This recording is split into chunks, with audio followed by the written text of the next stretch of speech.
Hey Mom, Dad put my socks in the microwave and then Daddy used the deheater because I got my shoes wet. We put her socks in the microwave, we dried them, and then we took a heat gun and we dried her shoes. We're back in business like it never happened. I hope you won't be mad at me. Love you, bye. You got dry feet, why would she be mad? Tell me how your feet feel.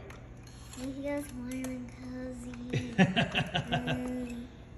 Say the fixies took care of it. Yeah? Alright, let's go clean up some more leaks. Cool. Yeah, a lot of leaks. I know, this place is floating away. Even Okay. look, oil dripping. Yep. Okay, dry feet. Let's keep them dry now. We'll stay out of the basement.